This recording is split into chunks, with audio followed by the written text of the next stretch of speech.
Um, if you can't talk, right, just DM me and let me know what your issue is.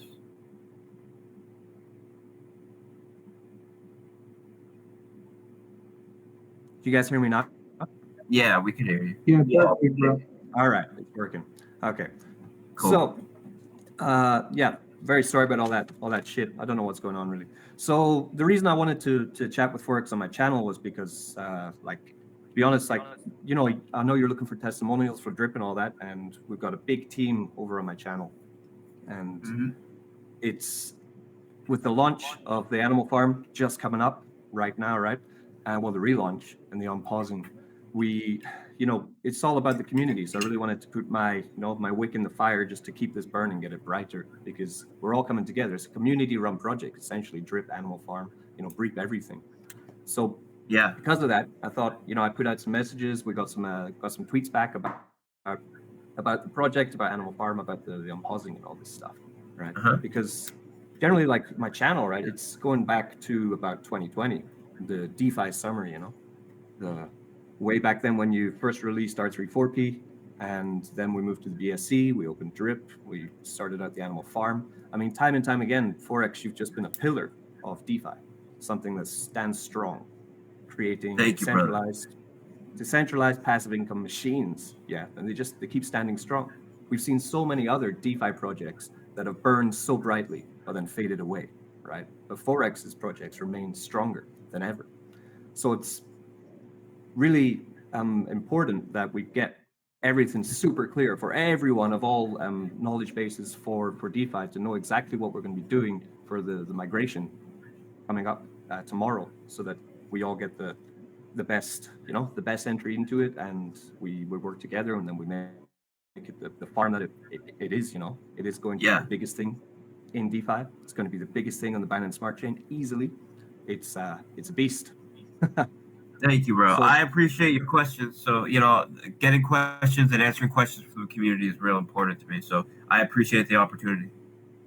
So what I wanted to do was make it clear for two things, which I think is really important for people. First, the migration for current stakers, which is important, right? How it's going to work. But also, if you're a complete newbie, brand new to this space, how are you going to approach the relaunch of Animal Farm and get into it? What is the easiest way to do this, right? Because there's a lot of choices now, way more choices than before. And it's more complex than before, but that's good because DeFi should be complex. So initially, if I'm talking from myself, right? So I was in Animal Farm before, I was in the pig pen, I was in the piggy bank, and I was in the farm, right? So of course, we are not looking at the farm right now. We're waiting for the dogs unpausing for that. So at the moment, the focus is on the pigs V2, piggy bank, pig pen. Yeah. Yep. Right. Yep. So the way that if you were already in the any of these contracts, then when we go live tomorrow at 1, there'll only be one group of people that has to do any kind of action to actually get credited and ensure that they have the pigs or pigs liquidity that they had before it was paused, before the migration. And this is people in the pig pen.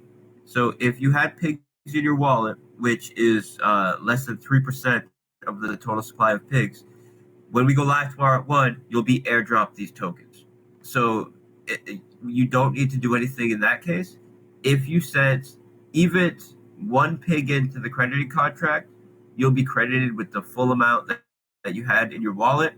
It will be sent to your wallet, and the same wallet that you used to send in the pigs to the crediting contract, and that would be the same wallet that you had the pigs in before the migration. Now, if you had pigs LPs and you did the same, it's exactly the same. They'll be airdropped to your wallet. Okay, if so you were there's one question about that, because from the piggy after the unpausing, right? The one question I did get asked was the piggy bank was still kind of running, but you know, we could withdraw the pigs LP, then move them into the crediting contract from the piggy bank. After the unpausing. So by doing that, will that be credited into the wallet, or would that be going back into the piggy bank? That'll be going into the piggy bank. So the reason why we needed people to withdraw from the piggy bank to send to the crediting contract is because we need to migrate all of the liquidity from V1 pigs to V2 pigs. And the only way we can do that is by having people send in their LP tokens or sending their pig tokens to allow us to do that. We're a fully decentralized project, which means we don't have the ability to remove the liquidity, which is important because you see all these other projects taking advantage of that to scam their user base. We ensure when we build a project, we don't even have the ability to scam if we wanted to, right? So that's important to us. So if we did have the ability to move the liquidity, then we could have said, just keep it paused and that's fine. You guys don't have to do anything. But because we needed a full community effort to this migration, we had people withdraw and send it in so we could migrate the liquidity. But when V2 goes live tomorrow, when we unpause it, you'll be credited in whatever contract your capital was in when we paused it. So if you were in the piggy bank, you'll be credited by the amount of LPs that you deposited minus the amount of LPs you withdrew. Now, when I say the amount of LPs you withdrew, I'm not referring to LPs that you withdrew after the pause to send to the credit contract. I mean, when it was unpaused, any LP that you deposited minus any LP that you withdrew, because this essentially gives your LP balance in the contract. The sum of that would be your LP balance in the contract, and that's what you'll be credited with in V2. And the way that we're determining how much everybody will be credited is by taking the sum of this LP and then doing simulated buys into the piggy bank in the same order that the buys were made initially, and this credits those users as those simulated buys come in with the pig's price, with the piglets, using a type of bonding curve. So, of course, the initial deposits will get a slightly better rate than the last deposits that were made, but because we're starting with a high seed value, and because the only people that will not be credited in the new system are the two botters who made a large deposit and then attempted to drain the system. That capital, they're getting credited zero essentially because they were able to withdraw a little bit more LP than they deposited, so that makes their sum zero. So they're not credited, which means everybody else in the system is then it's essentially a value transfer to everybody else in the system. So it's essentially or functionally like a bonding curve pre-sale, where everybody that was existing in piggy bank, it's functionally the same as if you got into a pre-sale with a bonding curve. And when we go live at 1 o'clock, right, it's today now, 1 o'clock p.m., you'll be credited with piglets, and everybody will have a truffle value of zero. So the piglets determine your stake in the contract and the amount of ROI that you're able to earn, and the truffles are the ROI that you're earning. They're the token that you can actually use to cash out. So everybody will be starting with however much piglets they're credited with and zero truffles. And what this means is anybody who wants to get in on immediately when it goes live, wants to deposit new capital, they don't have to worry about anyone that has accumulated truffles that they could dump on their head or sell on them, or there's no one that got a major head start on them. So it really is like a type of it's essentially like a complete relaunch where the people who were already staked got in a type of vested bonding curve, and the vesting comes from the simple fact that you can only withdraw up to 3% ROI a day. And the people who are getting in tomorrow, or people that already have their stake but want to deposit fresh capital, not only are you getting in at the ground floor, meaning that there's no one that has truffles that could dump on your head, also you're getting a 20% bonus for depositing fresh capital. And this is in the first 48 hours. And this is one way we're helping to just kickstart it and make it really attractive for new capital to come in right at launch.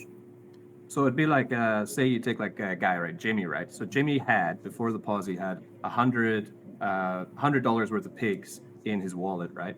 And he was also in the piggy bank. But then Yes. after the piggy bank was after the farm was paused, he withdrew like $100 worth of pigs BUSD LP tokens, right? And he put them Yeah. into the crediting contract. So his $100 of pigs, but that was in his wallet, will just be airdropped back to his wallet. But the pigs LP tokens that he took out of the piggy bank to deposit into the crediting contract would go back into the piggy bank. That's right. Yeah. That's the. All right. Well, if so, I don't want to complicate this, but if he had, so if someone had pigs or pig LP tokens in their wallet when it was paused, then they will get airdrop those tokens to their wallet. If they had the LP in the piggy bank, they will get credited in the piggy bank. Now, in order to get credited in your wallet or in the piggy bank, when we unpaused it just to do the crediting, you had to have set something in to the crediting contract to get credited in the new contract, whether it's the tokens airdrop or credited in piggy bank. Now we understand that some people were time locked in piggy bank, and some people were only able to withdraw a small amount because you can only withdraw up to 3% ROI a day. So essentially, with piggy bank, everybody's getting credited. You know, whether they sent in pigs or pigs LP, it doesn't matter. But as far as the people that had the pigs in their wallet or pigs LP in their wallet or pigs in the piggy bank, you did have to withdraw to send something in because everybody had the ability to do that, and we needed people to do that in order to do the migration. So our way to ensure that people would do that, so we could do the migration, was by telling people that you need to send into the credit contract to get credited. So if you mentioned that your example, if someone deposited say 100 LP tokens into the piggy bank, and then before it was paused withdrew 100 LP from the piggy bank, then they will essentially have a balance of 0 when we unpause the piggy bank. But if they had those LPs in their wallet when it was paused because they withdrew, they will get credited to their wallet. But the only people that withdrew a significant amount from the piggy bank were the two snipers, right? And because we had a max payout, because it was only up to 3% a day, and because we had a security protocol that paused the contract when it was made evident that there was a sniper there, they were not able to, like, no investor capital was lost. They were essentially just able to withdraw just about what they deposited. So it actually worked out pretty well because it gave us a really simple way to figure out how to credit people while not including the bots, but do it in a non-arbitrary way by just saying you'll get credited with what you deposited minus what you withdrew from the system, and that automatically takes care of the bots. Plus, it's not an arbitrary, we're picking and choosing. Although we could have done that anyways because we made it very clear if you try to get around our anti-bot protocols, you will be blacklisted anyways. So, but regardless, I'm happy that we chose a non-arbitrary way to do it. So then that comes to actually newbies then, because a new person finding the piggy bank right now and thinking, oh, this looks exciting, it's time for me to get in for the first time. So you're saying that any new capital going into the piggy bank gets 20% extra. That's nuts. So that's 20% extra on the compound interest that you can garner from compounding the piggy bank. Exactly. It's 20% on their it's 20% on their principal, and then if they time lock, then that bonus for time locking is applied to their principal. So it's an additional bonus put on their already increased principal from the bonus, and then so just as an example, if someone was going to deposit enough to get 100 piglets without the bonus, they will now get 120 piglets, right, for that same amount of capital, and then the time locking. Say they, I'm going to use some arbitrary values here, but say they time lock for 6 months and get 50% more piglets for depositing for 6 months. This extra 50% now gets put in their bonus balance essentially, and gets added to their available truffles every day. So when they compound, they're taking a percentage of that bonus that they earned and compounding it into their principal, and now they're earning compound interest on their bonus for the time locking bonus plus the 20% bonus plus their deposit. So it's 20% makes a huge difference when you're talking about compound interest. Being able to start out with 20% more principal initially is, I mean, that makes a huge difference when you account for compound interest. Yeah, so it's a very enticing offer for anyone who's just finding this. And then so if that kind of moves to the pig pen, because they're linked closer now than they were before. That's right, because the deposits into the piggy bank, some of that deposit fee will now go to the pig pen. Is that correct? All of the pigs generated from deposit fees go to the pig pen. So All of it, wow. all of it, yes. So I never take any kind of developer fee in our native assets. I've never done that.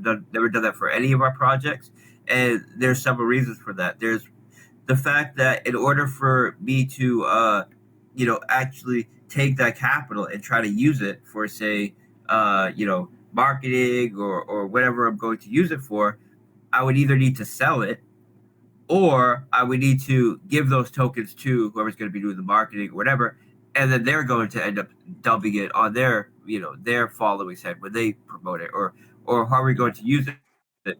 So I never take a dev fee in our tokens because I never sell our tokens, and I never use our tokens to pay anybody for anything, because I know almost every time that has a net negative effect. They end up promoting it and then dumping on the heads of the people they just promoted to. So the pig pen are the people that were in the pig pen when it paused are the only people who are going to need to take some action tomorrow at 1 p.m.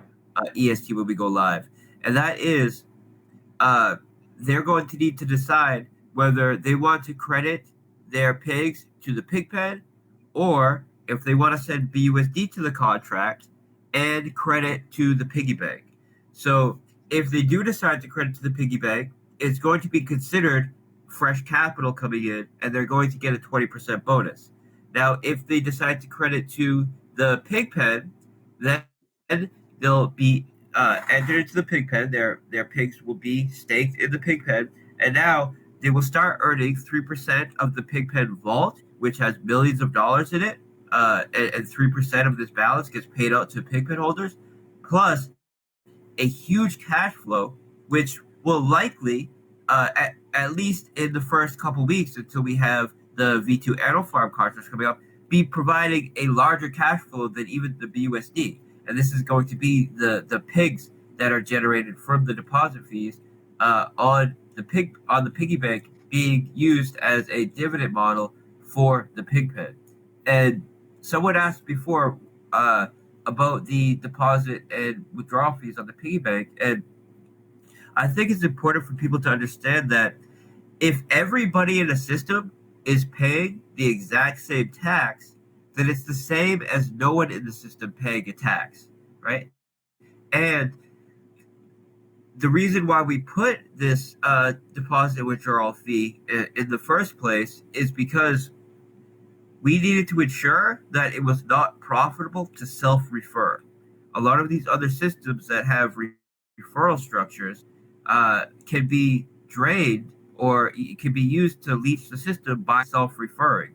So we prevented that by putting a fee that is slightly higher than the referral bonus you would get, and this ensures that if you are doing a normal referral, then you benefit from that. But if you try to self-refer, you end up paying more in a fee than you would from the referral bonus. So this is oftentimes, actually, the only projects that I've put a fee like this, into, has been for this very reason, to offset any kind of leeching or disincentivize leeching through self-referring, and that's what we've implemented into piggy bank. Now, the pig pen, Oh we wait, so implement. so one thing about that then. So then, Yep. I'm trying to think about how to play this right, because I mean, not financial advice, of course, but so if Uh-huh. the pig pen is going to be getting injected with BUSD from the new deposits into the piggy bank, starting from the launch of the farm again, would that mean that people who are staking their pigs back into the pig pen are going to be getting like this huge push of BUSD coming in the first couple week, because they'll, generally with these contracts such as a pig pen, the piggy bank, sorry, the first week, the first 2 weeks is like a huge injection of fresh TVL, yeah. So would that mean Yeah. it's going to be So for like yeah. So we gameplay? go. It's going to be a Yeah. So huge we got injection coming in. we got something like $700 million worth of TVL in the first day on Animal Farm. Yeah, We've yeah, made significant improvements to the Animal Farm, and I see us outperforming that to a large extent. And 6% of all that TVL that's coming into single assets, and 4% that's coming into LPs, uh, is taken as a deposit fee. And then the way that this is allocated, the way this deposit fee is allocated is 75% of it uh, gets swapped for BUSD and sent to the pig pen as BUSD rewards. Another 25% gets sent to our liquidity helper contract, and this liquidity helper contract swaps the token for BUSD. And when I say the mhm, token, I'm referring to whatever token the fee is taken in. It could yeah, be the Chainlink pool, or the BNB USDT pool, whatever the case is.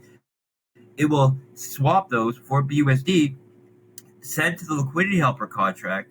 The liquidity helper contract then starts accumulating BUSD, and it's also accumulating dog tokens. And this is because there's a 3% tax on the dog token, which gets swapped for BUSD, and this gets sent as another BUSD cash flow to the PICPAT. There's a 3% tax that gets sent to the liquidity helper contract, and only on sells there's a 3% tax that burns the token, so removes it from circulation. This 3% tax that goes to the liquidity helper contract then gets paired with the BUSD that is being sent there from 25% of the deposit fees, and gets used to add liquidity to the dog token. Now, we made a major improvement to that, whereas previously, the way that our liquidity helper contract worked was, once a certain threshold of BUSD in liquidity helper contract was hit, it would then see what the ratio was of dogs to BUSD on the contract, and either use some of the BUSD to buy dogs, so there was an equal value of dogs and BUSD on the contract, and then pair them, or if there was more dogs value than BUSD value, then it would sell some of the dogs to make an equal amount of BUSD of the contract, and then pair them. Now, because there's a 3% tax that's going to this contract on every single dog transaction, it means that there's always going to be a lot more dogs being sent there than BUSD. And previously, that meant that every time this threshold was hit, it would be selling dogs to add liquidity. And I never like to implement a mechanic that has built-in sell pressure. Now, even this previous model that we used, which was selling some dogs to add liquidity, was way better than the current model. The current model for these auto liquidity tokens is literally, what it does is, it takes a 3 or 5 or 10% tax on the token. It sells half that token right away, and then uses it to have liquidity. So every single swap, every single transaction is creating a large amount of sell pressure. I did away with that completely, and instead utilized BUSD from the deposit fees to allow there to be that BUSD to pair with the dogs. But still, there needed to be an equal value of dogs to be used on the contract. So that did result in dogs being sold Bullish for at some dogs. points to do it. So in this case, the improvement that we made is now still 25% of BUSD generated from deposit fees are being sent to the liquidity helper contract, and still there's a 3% tax on dogs that's being sent to liquidity helper contract. But when this BUSD threshold is hit on the contract, if there is more BUSD value than dogs on the contract, it will take some of that BUSD to buy dogs, so there's an equal value on the contract, and then add liquidity. If there's more dogs on the contract, instead of selling some of the dogs to create more BUSD on the contract and add liquidity, it just burns the additional dogs. So now there's an equal value of dogs and BUSD on the contract and adds it. So now the liquidity helper contract can only add buy pressure, and it's going to be a massive burn mechanic on the token. So it's a huge new mechanic that we added that's going to add a ton more buy pressure to the token and add a lot more liquidity to the token. So just since you asked, I don't want to spend a ton of time talking about the dogs contract and the farms and pools, just because We'll be I'm talking about them in 2 weeks anyway. yeah, I don't want to overload people with information. Basically, that's kind of the idea.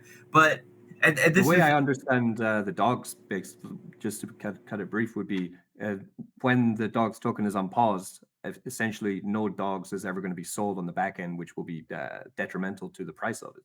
Essentially, it's going to be burning more.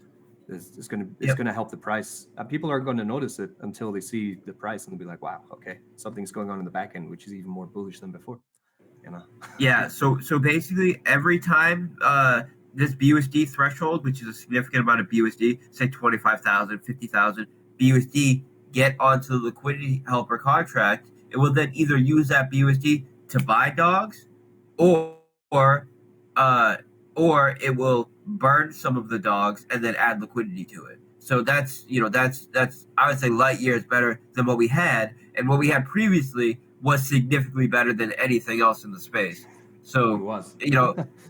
yeah. So what we're going to do with the dogs migration, just to speak on it a little bit, is the main use case for dogs and the main value for dogs comes from pigs, because dogs acts as the farm reward token that is a vehicle that allows you to earn pigs. So essentially, dogs gets its value from pigs, and we wanted to ensure that dogs has as much demand and is as bullish as possible when we unpause it, and we're doing that by allowing pigs to go first, give pigs a couple weeks to really moon, really shine, and that way when dogs goes live, there's that instant value for the dog token because you can utilize it to earn pigs. So that's the idea. And also, we didn't want to hit everybody with everything at the same time, just because when you do that, details get lost in the sauce and it becomes more difficult for people and more confusing. So what we're going to do is tomorrow we go live with Piggy Bank, Pigpen, and Pigs. We'll then spend the next day and the weekend just focusing on that 100%. And then at the start of next week, we're going to give instructions on how people can migrate their dog tokens from the V1 MasterChef contract to the V2 MasterChef contract, which can utilize PancakeSwap's V2 syrup pool, which is used in our rehypothecation protocol to earn millions of dollars worth of BUSD every month, which is then injected into the pig pen. So actually, I'm super excited about something. So let me just talk about one more thing involving dogs, and then we'll kind of move on. So because actually, you know what? It's important to talk about it because it doesn't just have to do with dogs. It's something that is going to generate a ton more BUSD for the pig pen. So this is something that people that are considering whether they want to get into the pig pen or piggy bank need to consider. So previously, we were taking all of the LP tokens on our MasterChef contracts and lending them out as collateral to a PancakeSwap lending pool, and we were earning about 30 to 40% APY off that. And when you're earning 30 to 40% APY off hundreds of millions and billions of dollars, that's a significant amount of capital that you're earning. And we're using that to inject that capital into the Pigpen as BUSD rewards. Now, the reason why we were only doing it with LP tokens is because there was no major DEX that allowed you to lend single assets and earn a significant yield off of it. Now, I'm so happy to say that 2 days ago we made a deal. We locked in a deal with a major DEX to lend out our single asset tokens as well. So all that's hundreds of millions of dollars worth of additional capital that will be earning 30 to 40% APY, and this is going to effectively double the amount of BUSD that will be being sent to the Pigpen, and it's going to be a big deal. And also, the DEX that we're working with, they have a product that they're about to launch in a few weeks. So there's going to be that they're only going to be offering to what they're calling the top 5 projects on BSC, and we're one of them with Drip. So between doing the lending with them for Animal Farm and the collab that we're doing for their new product with Drip, there's going to be a ton of co-promotion going on with this DEX as well. So also it's the same one. It's the same one, yeah, exactly. So it's big. It's going to be really, really big for all our projects. We're trying to guess what it is, but I don't know. Yeah, well, since it's their new project, new product that they're launching, I don't want to be the one to say it first. So it's going to be going live. Yeah, I won't. Secret, but it'll be fun. It's going to be going live in 2 or 3 weeks. It's already built, and right now they're preparing to start promoting it and making it public. So it'll be made public in the next few days, at some point next week, and that's when I'll be able to talk more about it.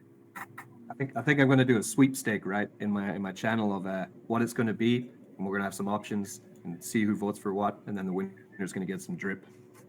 Do it, man. Do it. Yeah, I mean, that kind of stuff is always great. Like anything that creates excitement is awesome, man. That's cool. So if we get into the Pigpen, right? Because definitely I see this as such a much more advanced and it's more complex than the new Pigpen model, but it is so much more bullish for pigs than the old model. And the old model was working well, right? It did work. It wasn't a broken system. But the new model is so much. It's the idea is paying you back 2%, daily from what you put in, but it's locked, right? So so the way that. So the way that 50 days to withdraw, but then if you want, you can also compound it back in. That's the same. Yes. Oh, wow. Yeah. So the way that it's working is that when you wait a minute. I'm just hearing background noise, whatever. So when someone deposits into the Pigpen, right, their principal is then locked in there and is made available at 2% a day.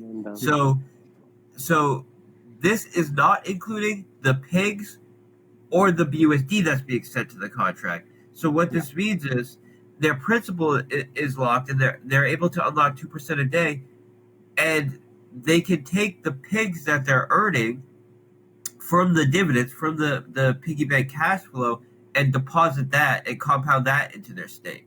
So of your principal, right? Your 2% principal that's being unlocked, you wouldn't compound that into your stake because it's already in your stake. It's already your principal. You don't compound your principal back into your principal. It's the pigs dividends that you're earning from the new pigs cash flow that you would be compounding into your principal. And when you do this, 2%, so you can compound that 2% back in. No, sorry. So the 2% is the percentage of your principal that's made available for you to withdraw daily, right? Okay, this is not this is not the dividends that you're being sent. So the dividends is BUSD.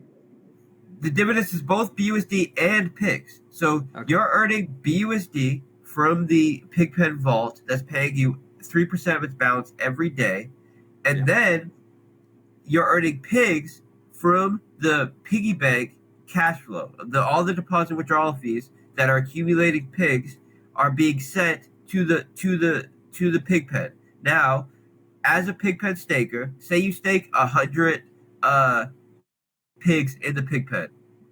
Every day, 2% of those 100 pig tokens will be made available for you to withdraw if you want to withdraw. Now, on top of this 100, you're getting pigs sent to you as a dividend, to your account, to your dashboard. And these pigs, you can decide to either claim them or you can compound them back into your principal. When you compound them back into your principal, it's the same as any kind of staking model like Drip or anyone. It resets your vesting, but now your principal's larger, and now you're earning a greater share of the pigs and BUSD being sent in. So that's the way it works. The 2% is a vesting model on your principal. So it's 2% of your principal is made available to withdraw every day. This is not including the pigs that's being sent to you in the form of rewards as a staker in the pig pen. Those pigs that are being sent to you in the form of rewards are available to claim, or you can compound them into your stake. And when you compound it into your stake, it now, of course, increases your balance and it resets your vesting period. So this is going to be something that, it's going to be a type of arms race where people are going to be trying to grow their principal in pigs as much as possible to get a greater share of the pig pen. And by doing this, they'll be resetting their vesting period, further locking them into the protocol. And at any point, it's never locked for more than 50 days because it's 2% a day, which means 100% at the end of 50 days. But when you compound or you make a new deposit, it resets your vesting period. So it's really a model that's, people are going to make massive gains from it. But the people that are going to make massive gains are the people that are in it for the long term. And that's because you're going to be making massive gains instantly, right? As soon as Pigpen goes live, as soon as Piggy Bank goes live, there's going to be a ton of pigs being sent there. But in order to essentially keep up with maintaining your share of the pig pen, you're going to want to compound them. And when you compound them, you're resetting your vesting out another 50 days. And it just really, it's so bullish for pigs because there's only going to be about 3% of pigs in circulation.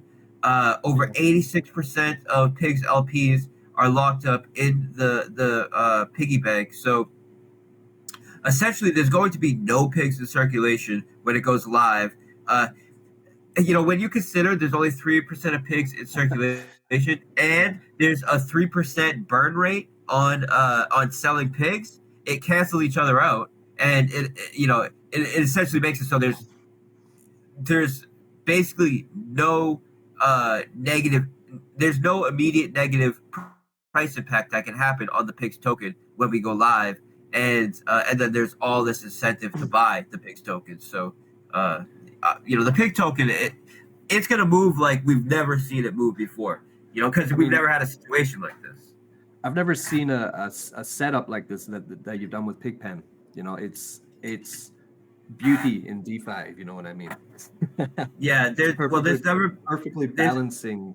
It's never seen this before. Yeah, there's never been anything like this because we're taking funds that otherwise would be going to the developer, and we're using them as a reward model for the people who are staking in the governance protocol, essentially making the stakers of the pig token in the pig pen the owners of the protocol, meaning they're getting the dev fees and they have a vote on future development on the farm, such as vault partnerships and all this kind of stuff. So the reason why you haven't seen this before is because there's very few development teams that are willing to take cash on the table that otherwise would be going to them and make the conscious decision of, we're going to give this to the community instead. It just doesn't happen.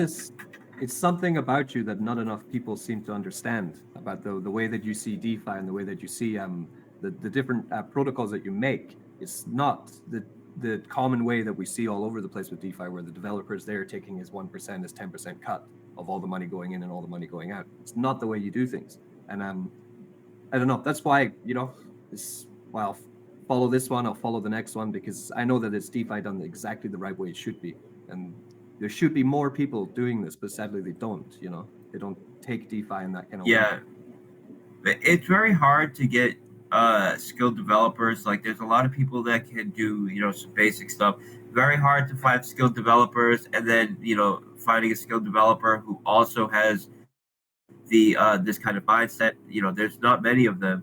But I came into the space already a multimillionaire. I don't really want to talk about my actual funds, but before I developed anything, I was already a multimillionaire, making millions of dollars a year trading. And I came into it. Yeah, I came into it to build cool stuff. When you brought out R34P, I think you locked the liquidity yourself. Yeah, like it was. Yeah, exactly. Yeah, when I launched Reap, I just put my own money in there and locked it to get it kickstarted. Yeah, exactly. So it's and when I launched Reap, it was because I kind of got a little bit of a bug where I saw a really cool project that had a cool idea, and I just don't feel like it was done to the extent that it could have been done, and I wanted to do it myself, and it was kind of a spur of the moment decision. I didn't tell anybody I was going to do it. I started working on it. I launched it. I added my own liquidity to it, my own capital to it. I locked it up, and then I let everybody know. So it was already listed before anybody even knew about it. And actually, the first group that I even told about was Stunner. I went into Stunner Breezy's group, and I was like, "Hey guys, I just launched this token," and they knew me because I was already, I was running some trading bots, and one of the trading bots I was running, which, maybe I shouldn't talk about, but I'm going to do anyways because it's a funny story, is I had some chain analysis bots, which were watching every single one of BitBoy's wallets. And we would watch for when tokens would be sent to one of BitBoy's wallets, and we would know, okay, he just got paid to promote this token, is going to be pumping in the next 24, 48 hours.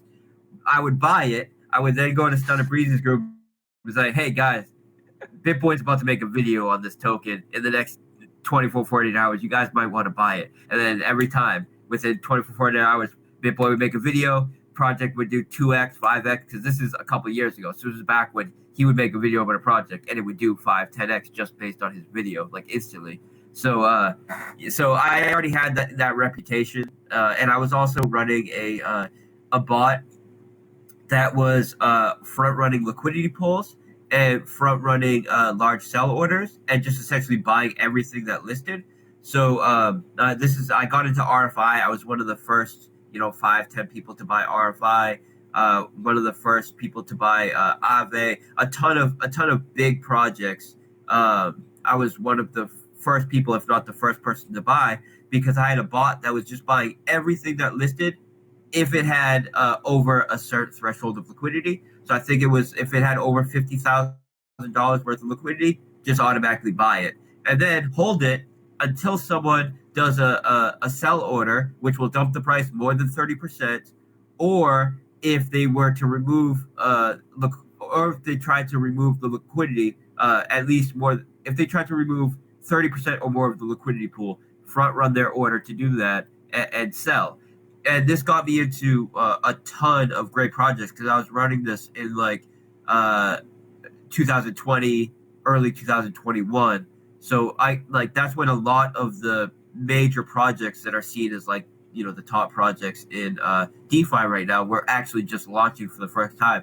And I was able to buy a lot of them, often as the first person that bought them, or at least in the top 10, and hold them and continue to hold them until either some major dump happened or liquidity was pulled. So I had a bit of a reputation just for this kind of stuff beforehand. So when I told people that, hey, I just launched a token, it was kind of 100x in the first couple weeks or whatever.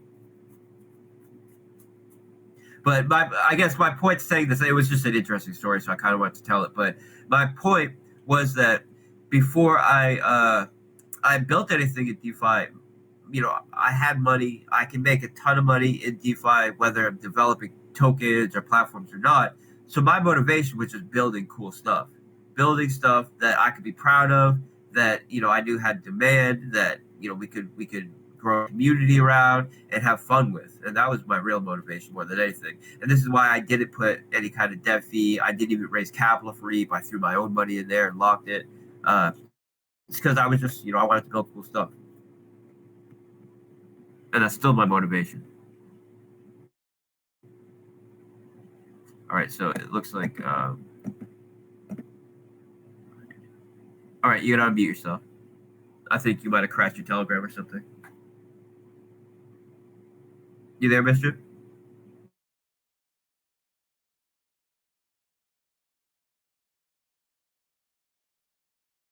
All right, so I'm not sure, what happened to him, but I'm gonna keep talking because I don't want there to be dead air. And then when he figures out whatever he needs to figure out, he can just let me know.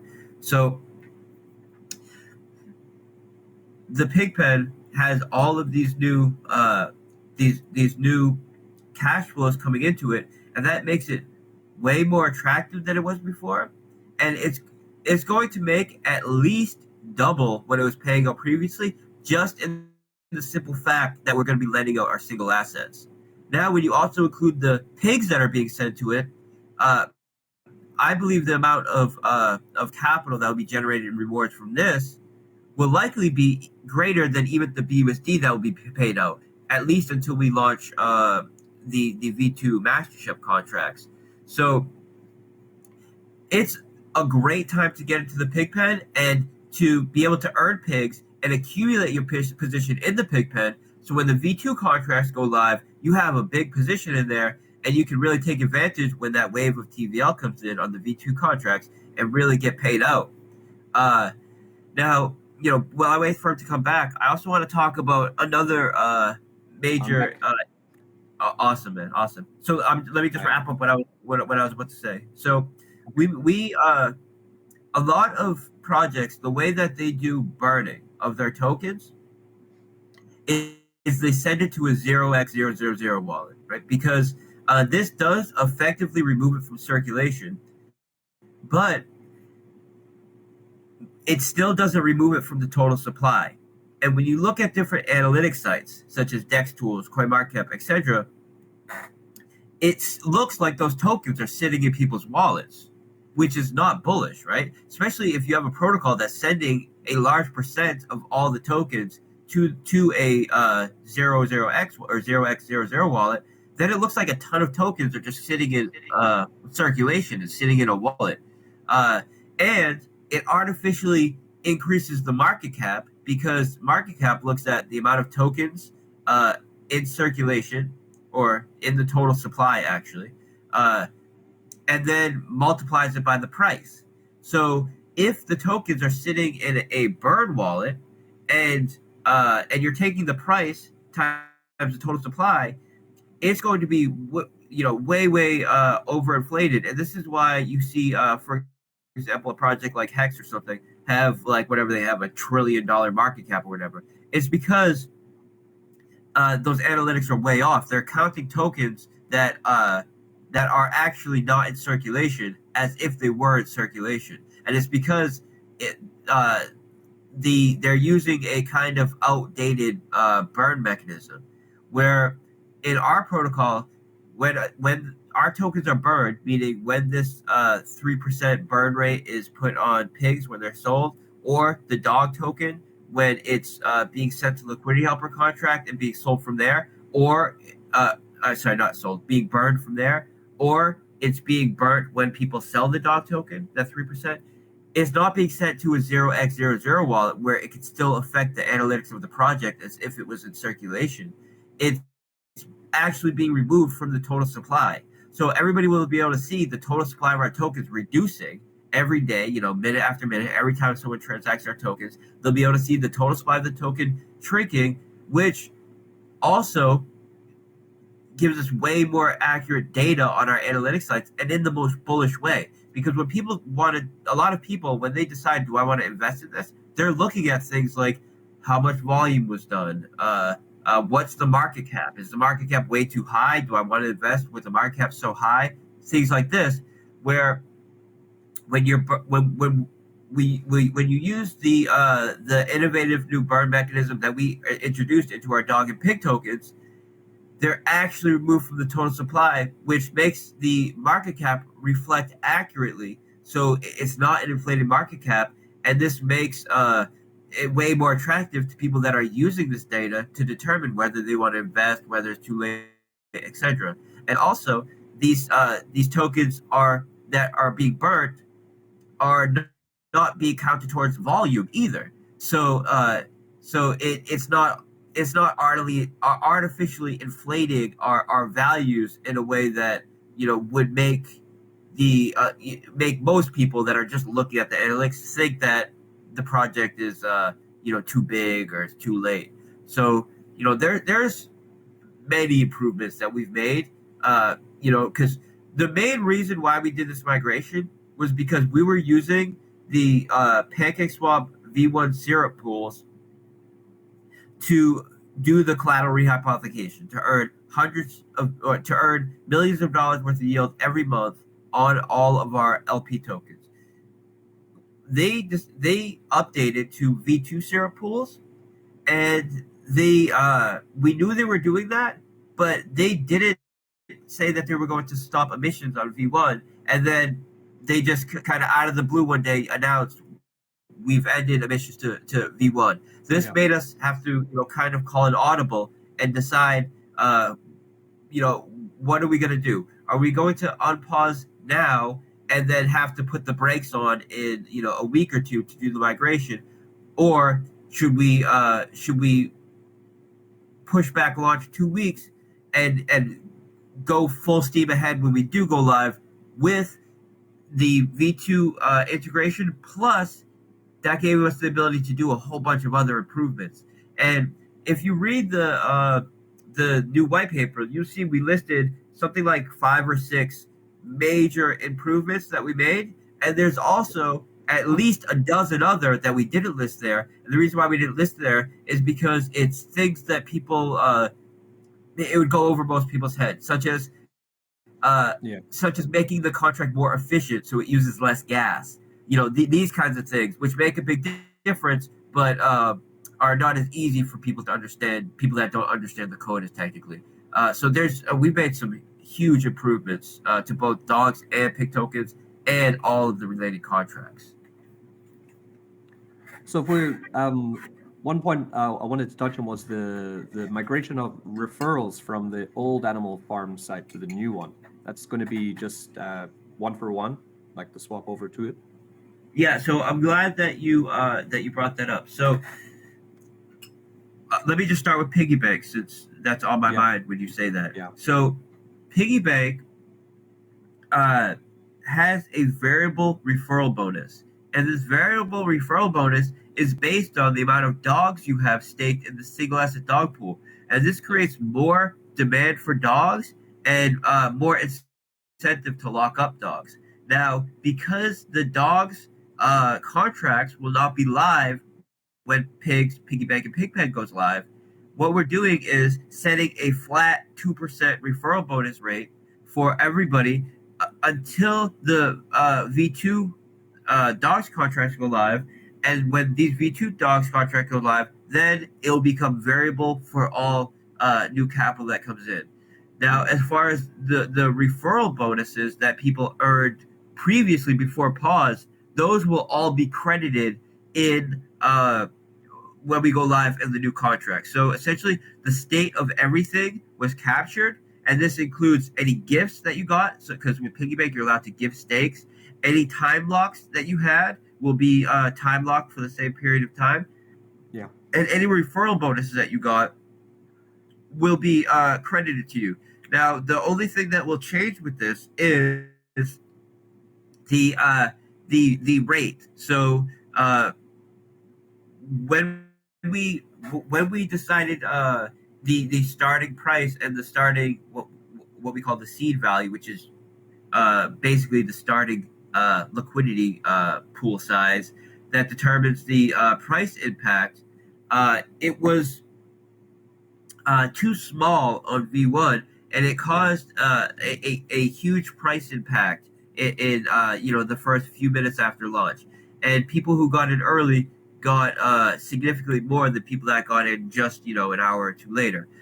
With V2, we choose a much larger starting seed value, and the reason why we have a starting seed value is because the way that these other contracts work, these other contracts that have two native assets on the contract. So there's nothing like piggy bank, but there are other contracts that have two assets on the same contract that are internal to the same contract. And the way that they've worked previously on all of the projects that came before our models of it were the person who sends whatever the capital is BNB or BUSD or whatever is being used as the contract balance on the contract. Whoever sends that initially sets the price, but also gets 50% of the supply. No matter what they send in, they could send in one BNB and they get 50% of the supply starting. And this is the developer that does this. And this creates a major centralization issue, especially since the 50% of the supply that they're getting is in the asset that determines the ROI that they're earning, which means that when you start off with a project that you can earn compound interest in, and you're starting off with 50% of the supply, regardless of the amount of money you put in, that determines the rewards that you're earning. It only takes less than a week before that account owes 90+% of the supply, and this is why so many of these other projects that had multiple native assets on the same contract were used by people that were scammers or just wanted to cash grab, because this mechanism gave them a ton of centralized control. So we made an innovation that is not done on any other project like this, where instead of us sending capital to the contract to set the initial price and getting 50% of the supply, we created a mechanism that essentially tricks the contract into thinking we sent capital to it, which then sets the price but doesn't give us 50% of the supply. It gives us none of the supply. And then whoever is the first person to deposit now is depositing at this set price. And then the price impact that they make is based on the starting seed amount that we chose. Basically, what we tricked the contract into thinking the starting liquidity pool had in it. And with V2, we've chosen a significantly higher seed value, which means that the price impact that people have when they deposit is significantly less. It's equivalent to making a purchase on a token that has a liquidity pool with $10 million in it, right? So the reason why that's important for a contract like this is because what should determine your ability to earn should not be whether you bought in 1 minute before someone else. It should be your actions in the protocol. Now, of course, there still is a benefit to getting in early, and this is because you're in the system earlier and then can earn compound interest, and you're able to grow at a faster rate and get a head start on anybody that comes in after you. But there's no major price impact that makes it unfair for people that get in after you. And because we've set this higher rate, it's going to it will slightly change the amount of piglets and truffles they will earn, but due to the fact that the two bonders who got in V1 initially are not being credited, and it's a value transfer, everybody in the system will have more piglets and more truffles. So you're going to see even your referral bonuses are going to be more piglets, right? So when I say more piglets and more truffles, what I mean by that is you will start off with more piglets than you had previously, and you'll be able to earn more truffles. no one's starting out with the truffle balance, and this is important because we want to ensure that no one has the ability to dump on anybody as soon as we go live. Everybody's starting at the ground floor here. So I gotta unmute him again. I gotta find him first. Guys, just know I'm gonna be on here an hour before we go live tomorrow, around noon EST, and I'm gonna just just fully focused on just exactly what everybody needs to do, and exactly how everything's gonna go. But right now, due to some technical issues that are going on and stuff on his end, I'm kind of filling some of the time with things that I think are interesting. So All right. Thanks. no problem. Well, What's going on? Is your Telegram crashing? it's because I live in China, man. Everything's going to go through VPN because YouTube's blocked, Telegram's blocked, Google's blocked. So everything Oh, you yeah, gotta yeah, go yeah. through a certain source. So to get through it, then unlock it, then get through. So Yeah, and Telegram sometimes, can be tough with a VPN too. I know that. yeah, it's annoying, man. Can't wait to get out of Yeah. this country. Well, So, I think it's, from what I understand, it's provided a pretty good life for you. Oh yeah. It's Like, just a holiday would so be nice. yeah. All right, man. No problem. So the last thing for the animal farm I want to talk about is the garden, right? The drip garden. So personally, my journey on the garden is I'm trying to compound my way now up to 100,000 plants. Is my plan, right? You hear me? Uh-huh. Yeah. So Yeah, I hear. I get some comments sometimes in videos when I talk about it. They say, no, there's no point doing that. The garden doesn't work. Everything's going to zero. Like there's some people who still don't understand the way that it works. They seem to put it directly the same as any other mining contract, where it's different. It is extremely different to your general contract that you will see the BNB farmer or the big beans or whatever.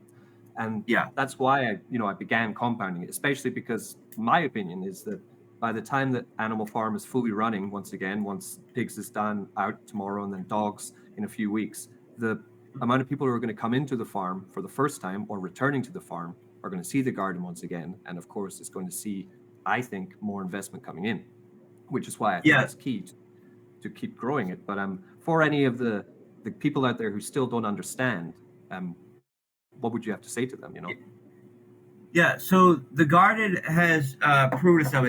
It's I don't know how old now, like maybe 6 or 7 months old now. And unlike all of these other mining contracts out there, it's the only one that has been able to hit contract balance highs, done corrections, come back, done new contract balance highs, done corrections, and it's had multiple of these cycles.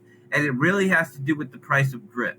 And it acts as a higher risk way to trade and get exposure to drip. So we've marketed it. It's the only product that I would consider a high risk product out of all of the ones we've done. But it's significantly more sustainable and significantly lower risk than any other kind of mining protocol out there. So we had a strong demand to create a type of mining protocol for the community. We pushed it for them, and it's proven itself to not only did it get way more than 10x the balance that any other mining protocol has had. It currently still has a larger balance than any other mining protocol has in the space, like 6 or 7 months later.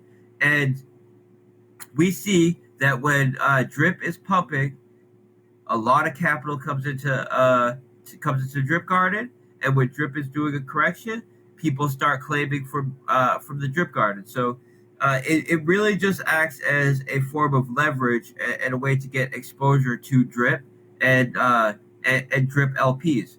So we are going to be implementing the drip garden on the new UI.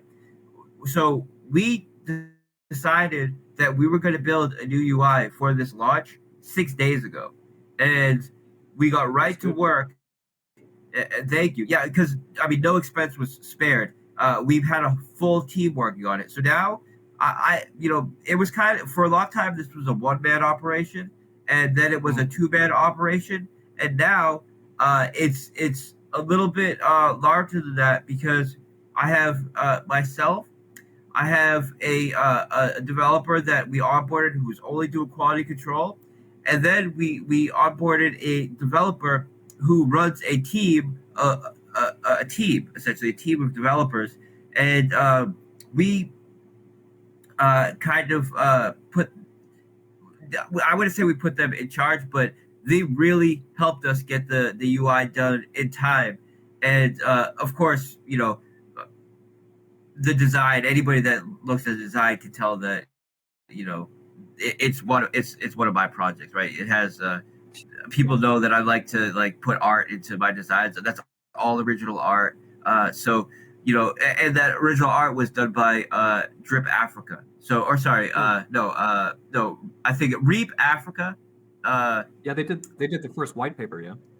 Yeah, he did the first white paper. He's done a lot of great work for us. All the documentation he does for us, he does a great job. And when he started, delivering for us, he didn't. Well, actually, he didn't ask for any payment for it or anything. He did it, and then Bartertown, when we needed an update, had a competition to whoever could do, the best white paper would win a big drip airdrop, and he pulled through again and delivered.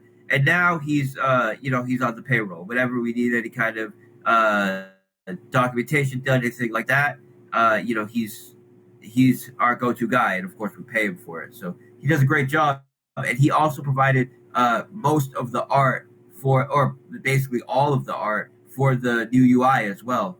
So we've really onboarded some great people, and we're in a better place than ever as far as our development team to really get stuff done and get stuff done at a higher quality than we ever have.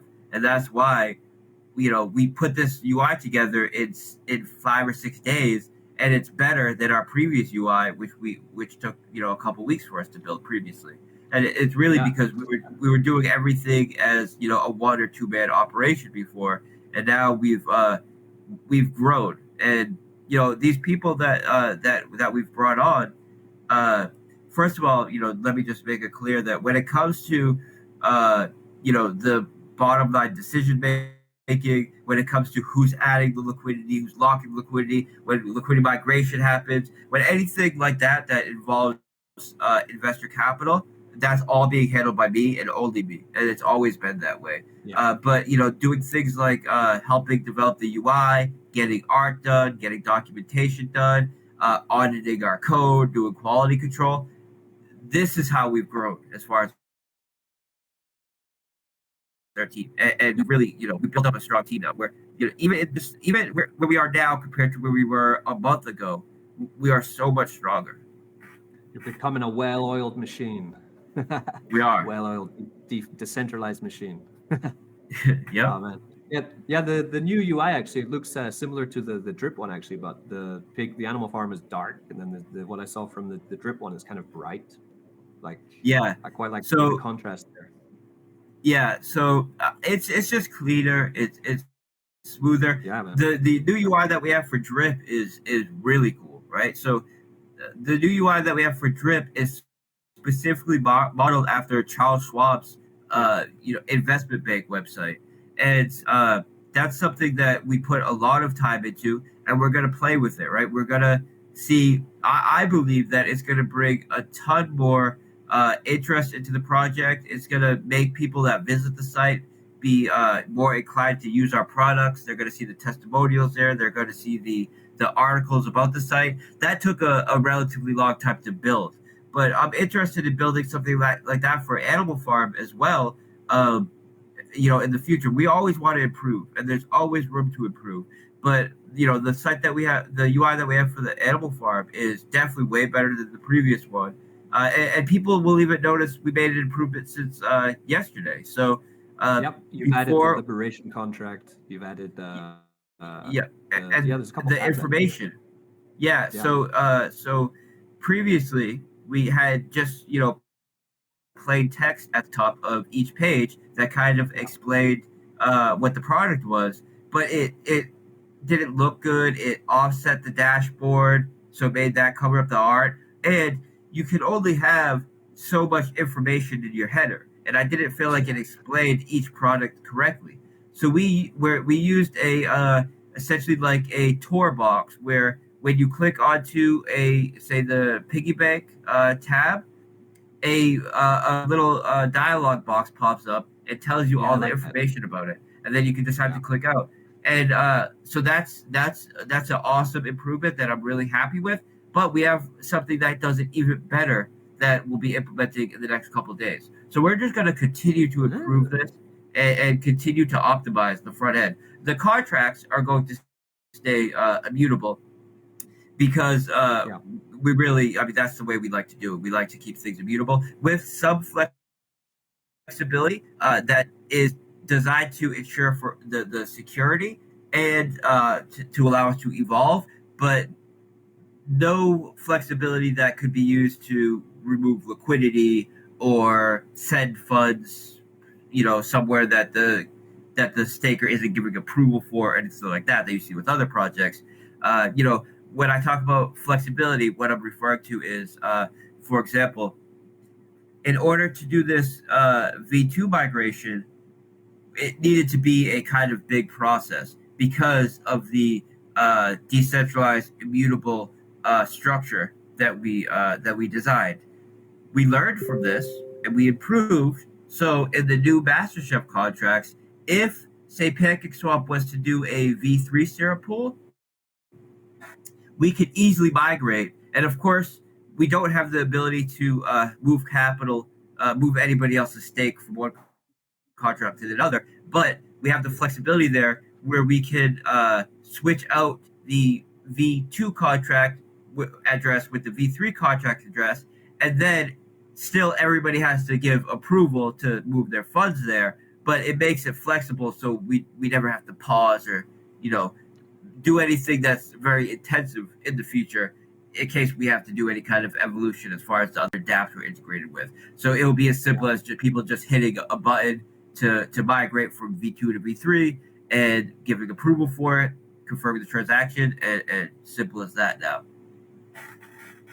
So, really, the last thing I want to chat about today is to do with drip, but not to do with the because I believe that after the animal farm is finally everything's on pause and we're running, then that is the time for full 100% focus on drip and getting the UI out and getting the bullish new news and everything. But I wanted to have a Absolutely. talk with you about the reservoir because I've seen Uh, as a YouTuber I see a lot of got Twitter and stuff, see more and more tweeting, talking. I mean, I saw Barter Town made a competition, or his own, I guess, journey where he's wanting to put one BNB into the reservoir every day of the week, every day of the month yep. for this month. That's his, that's what he's doing. I did a competition for Drip's birthday, the first year, what it was.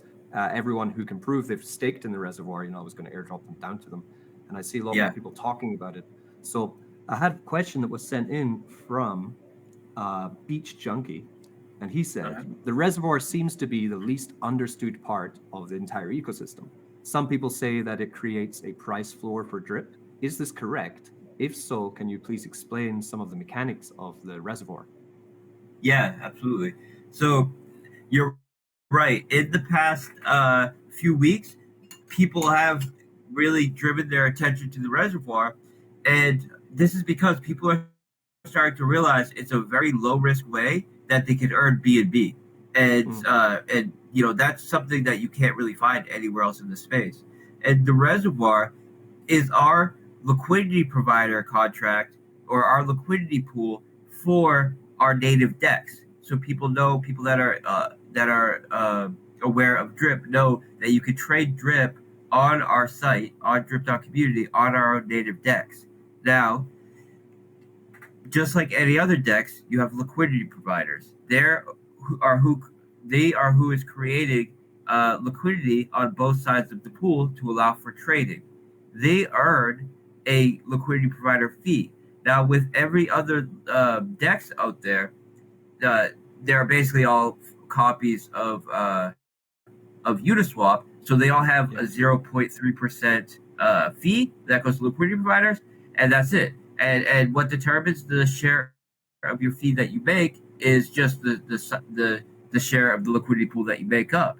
Now, with the reservoir and with our native DEX, not only do we pay out the largest liquidity provider fee than any other DEX, 1% instead of 0.3%. The way that what determines your share of the yield that you're generating from being a liquidity provider is not only the size of the pool that you make up, but also how long you've been in the pool. And this is time weighted liquidity provider rewards, and that's an innovation in the space that no one has done. We were the first, and no one's done it since. And there's a lot of things we do in Drip that no one has even been able to replicate. And some people have tried and failed, and some people have not even tried. They've created like lower end models, essentially maybe just the Fossey contract or whatever the case may be. But with the reservoir, the way that it works is you deposit BNB. There's a 10% tax on this BNB. 2% is permanently locked in the liquidity pool forever.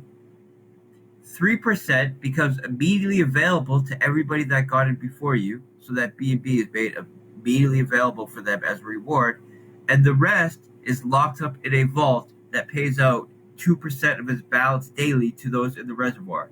Now, every time someone swaps on the native DEX, there's a 1% fee associated with it, and this goes to the vault, the reservoir vault as well, that pays out 2% of its balance.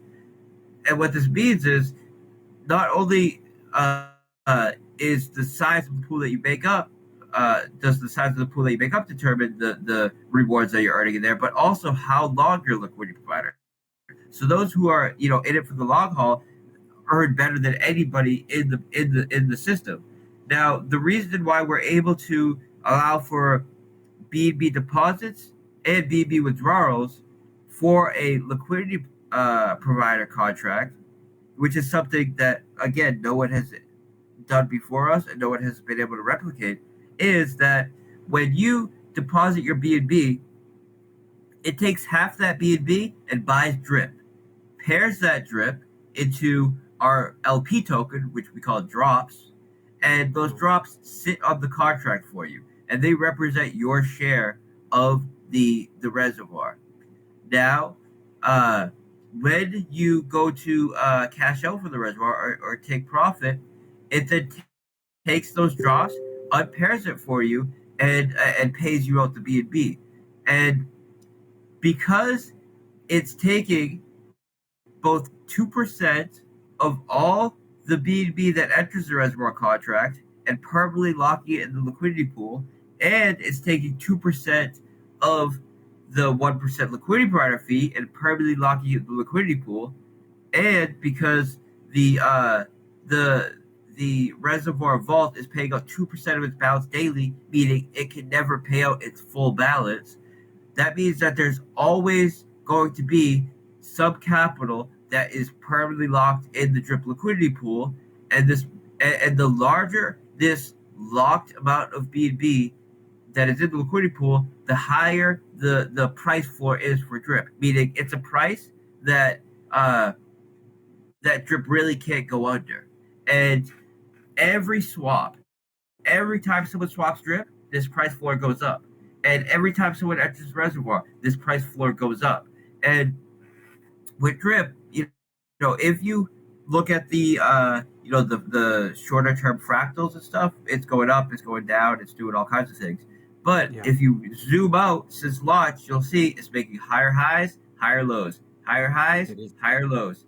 And right now, it's rounding out one of those higher lows, and we're about to hit the next leg, which I believe will take us to higher highs like we've never seen before. And one of the main reasons for this is because the main sustainability function in the drip faucet is you can only earn 365% of your balance. What this means is anybody who deposits and then just drains the system will be capped out at 365. And since you're making 1% a day, this means that after a year, people who are only draining the system get capped out. They're no longer able to drain the system. And Drip just hit its 1 year anniversary a couple weeks ago. And when it did that, the largest staker in the Fawcett contract hit his max payout, and now he's no longer allowed. He's no longer able to trade the system. And every day, more early whales who got in on day one or got in the pre-sale and have been just draining the system are hitting their max payout. And Drip has stabilized. We see Drip is stabilized and growing now, and this is largely due to that. And now in the next in the next month, we'll have Animal Farm fully launched, and then I can put my full focus into promoting Drip and Animal Farm and coming out with the next development layer for Drip. On top of this, I think also the being able to farm with the Drip liquidity tokens for pigs it's always amazing added utility to Drip. Like yeah. So it was the best for me. It was the best way to get pigs. Like dogs was great, but like to use Drip as a utility to yield farm is amazing.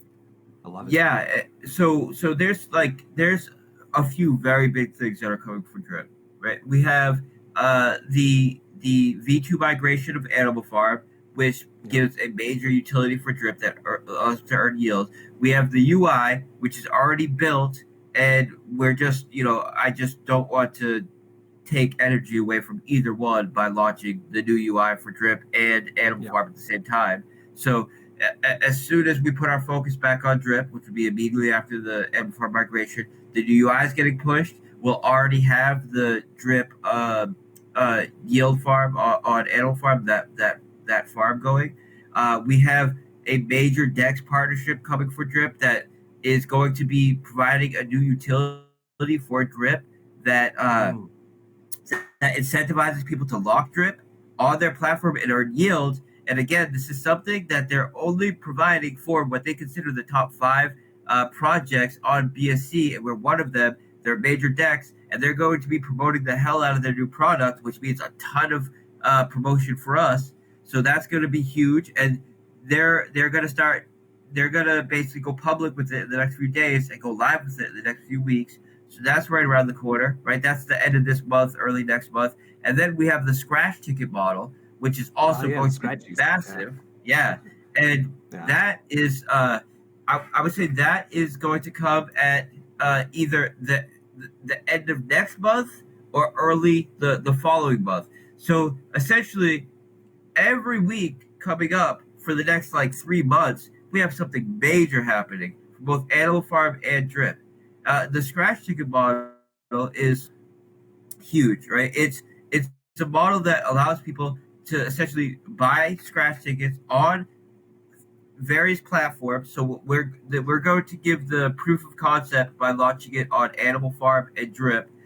20% of all the BNB used to buy those tickets gets used to buy Drip, send it to the tax vault, buy dogs and pigs, send them to the bird address. I think the pigs will likely get sent to the pig pen, which is huge, right? That's going to be, hundreds of thousands of dollars, if not millions of dollars, every day worth of pigs getting sent to the pig pen. And this isn't pigs that are being inflated or added to the supply to pay out. It's being bought. So it's this is pigs that are being bought from the market and then used as rewards in a system that's locking them up.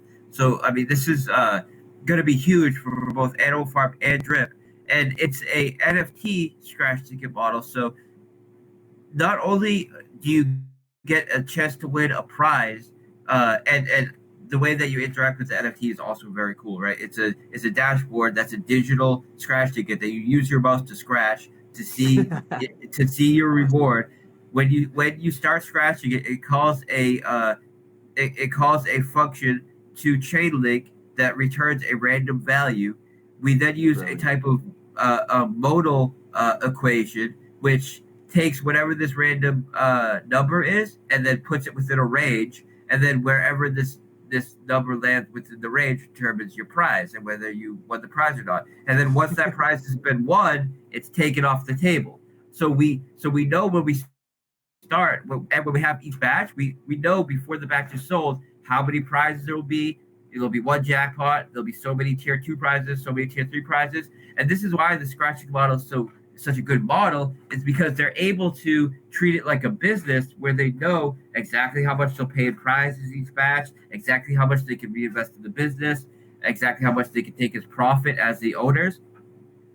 And I would say probably the greatest thing about this whole thing is if you do not win a prize with your ticket, with your NFT, you can then stake the NFT on the Scratchy platform, and 15% of all the BNB used to buy the tickets on each batch gets sent to the NFT staking protocol on Scratchy and is used to pay out a BNB dividend to the through the revenue sharing model to the stakers of the NFT. So this is again how I'm taking funds that would otherwise be going to the developers, Exactly, and we're giving them to the community. Yeah. So what? So I buy the scratch ticket. I scratch it off with scratch off the NFT with my mouse. Then if I win or if I lose, I can still take that NFT. I can stake it into this Scratchy website you said, and then I'll you stake it. Yep. Wow. And then depending on where the ticket is bought, what platform it's bought on, either on the Drip platform or on the Animal Farm platform. Yeah. 20% of the BNB will go to whatever token is associated with that platform, and the theming is completely different. And this isn't something that we'll just be having for our tokens. We're going to use this as a white label service and offer it to a bunch of other platforms, and it'll be themed for their specific platform. And this is a ton of BNB that'll be generated because there's a ton of projects that are already contacting us wanting to implement this, and all this BNB is going to be used to buy back our native tokens and be used to pay out through the revenue sharing in BNB.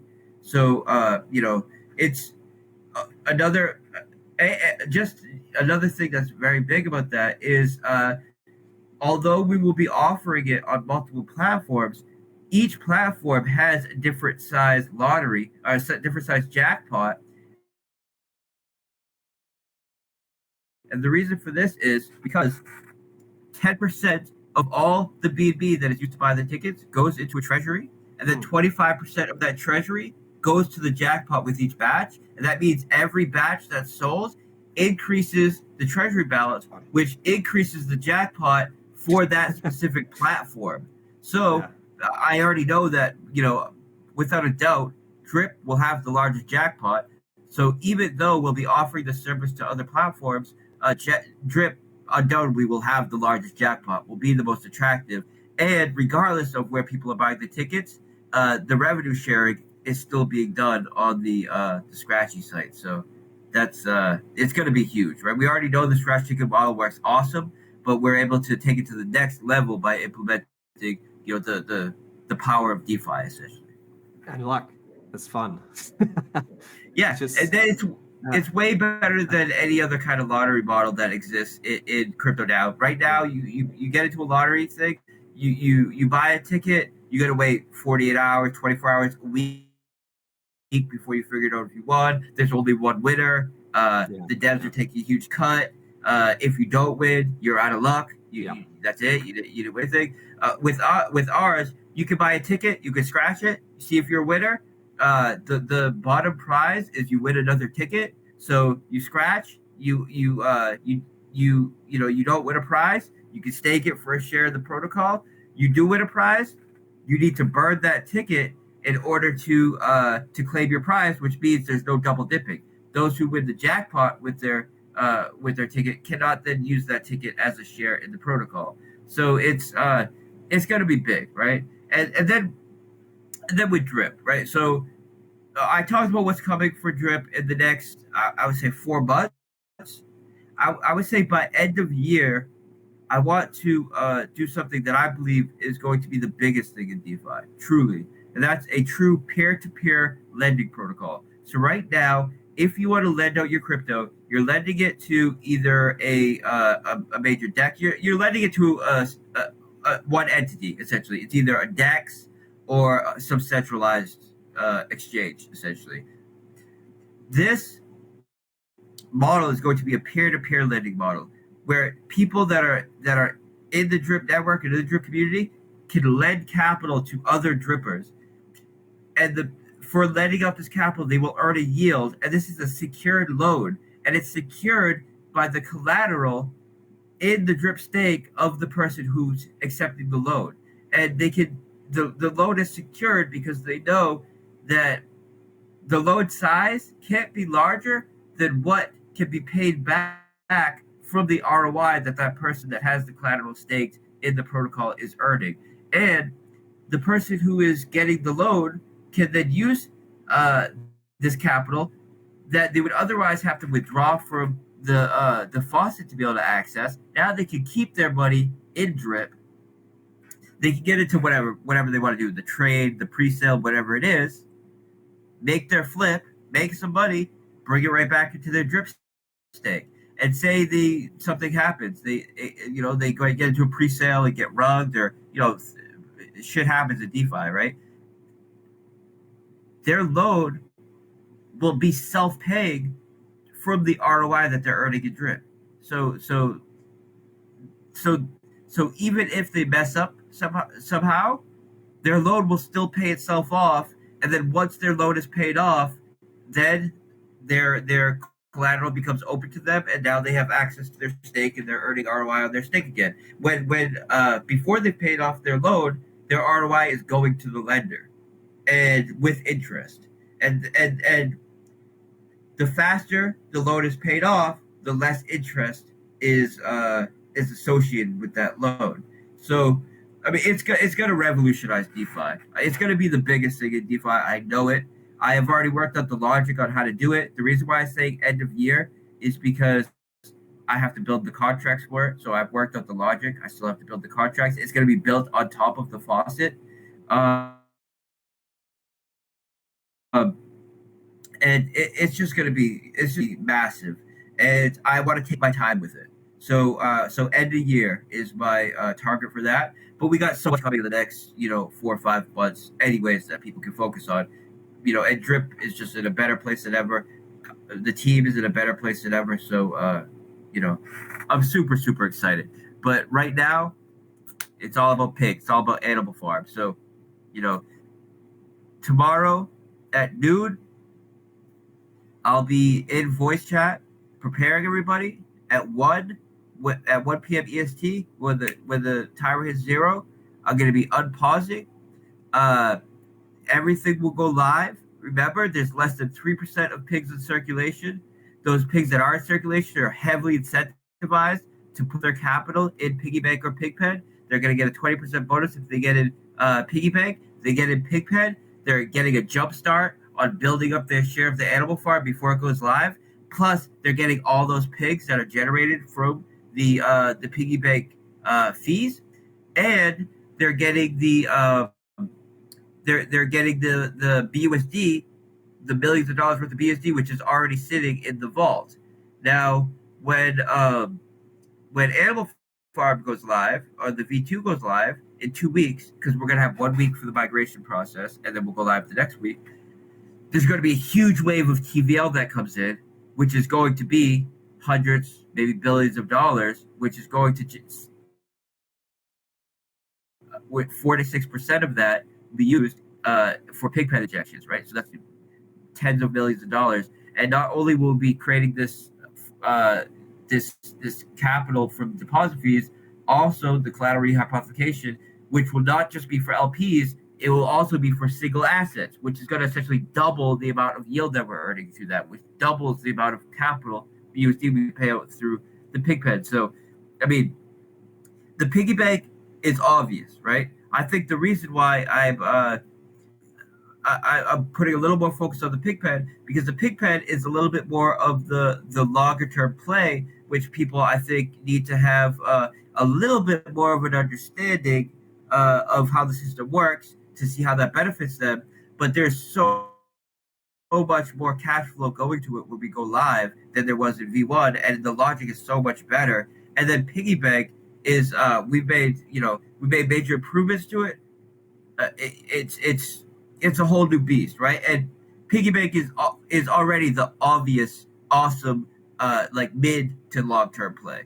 So you know it's I just see the pig token exploding when we go live tomorrow, and everybody just celebrating, being very very happy and excited, and the uh, the the the piggy bank is right now. So I saw some people asking, how much do you need to deposit? How much do you need to compound to buy a whole piglet? You don't need to worry about that anymore. Even the smallest user can benefit from the piggy bank now, and this is because we've made another major innovation that is not that you can't find in any other contract that has two assets, and that's the ability to buy fractional tokens. So Solidity cannot do decimals. So the way that you handle that from a development perspective and a code perspective is by padding, essentially multiplying the decimal value by a large number, so it's no longer a decimal, and then on the other side of the function, removing whatever multiplier you added to it to now make it back into a decimal, and then credit people with a fraction of a token. When you have the smallest deposit can get in, yeah, when you have two assets on the same contract, it becomes much harder to do because if you try to if you use a constant padding, what happens is when you go to unpad on the other side, uh, you're still going to have a value under one in some cases, and Solidity will round that to zero and not be credited. And this is why all these other protocols that have multiple assets, an ROI asset and an asset they get paid in, have have uh, have a threshold that you need to be larger than to be able to do any compounding or deposit.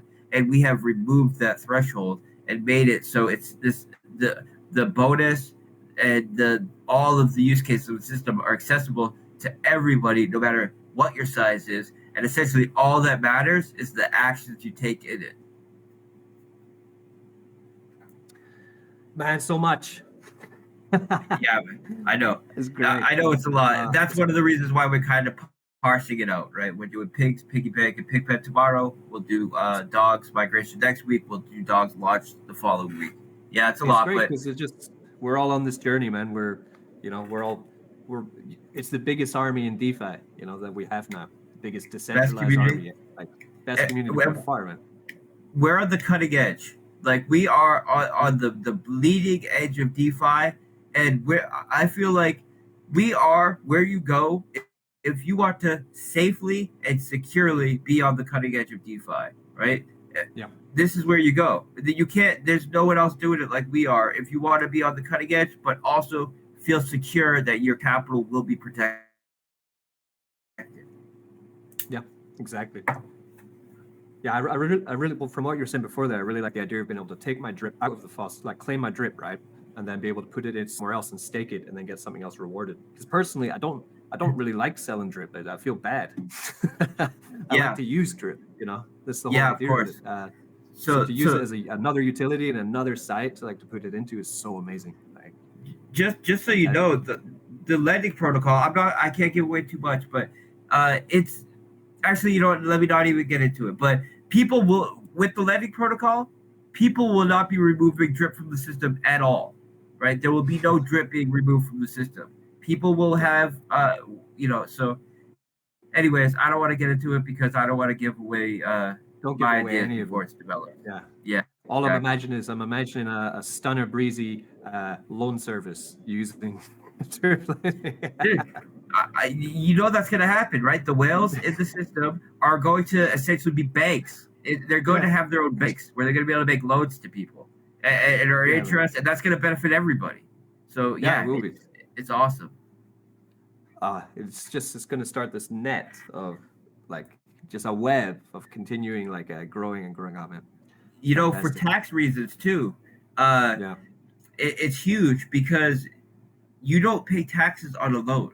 You only pay taxes, well, at least in the US, you only pay Yeah. taxes on realized capital gains. So this is why the super rich, the super wealthy, they never realize their capital gains. They use that those assets as collateral to take out loans against it, and then they spend the loan, and that they use the debt, and they use that lending money, and they keep that those assets, you know, earning yield for them, and as collateral, and they never end up paying taxes on anything.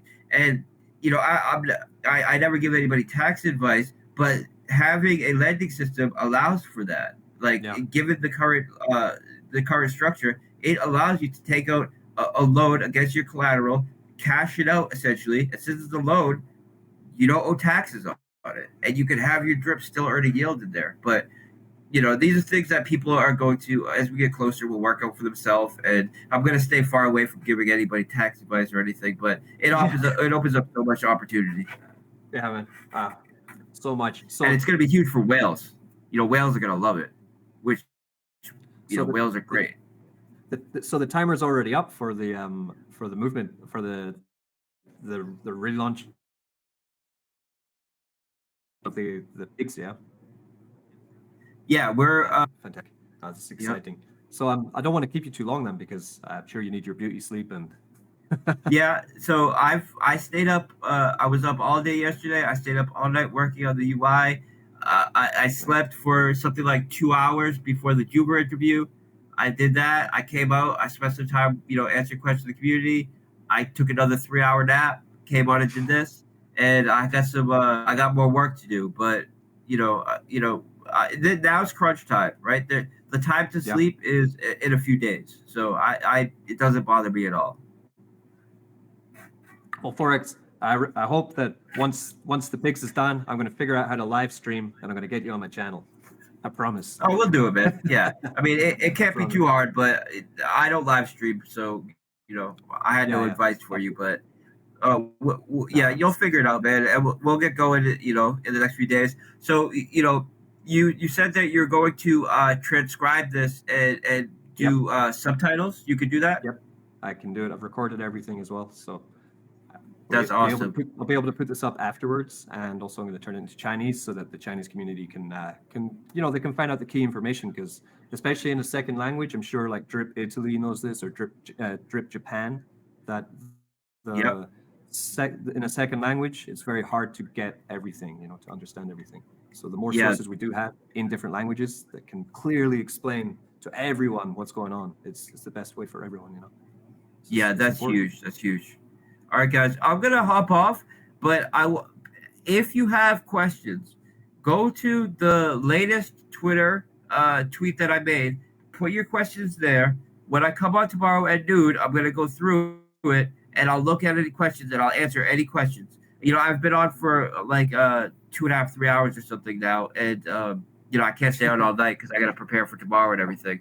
But put your questions there and I'll get to them. Or ask in the chat, because I'm sure, you know, not to assume, but almost every question I see, we've already addressed.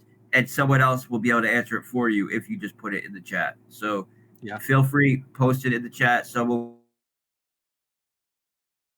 will get you an admin, someone will get you. So all right, guys. Thank you, Crypto Mischief. Thank you for the platform. Thank you for the opportunity, and thank you for everything you've done for Drip and all of us. You know, you've been with us for years now, and we appreciate it, man.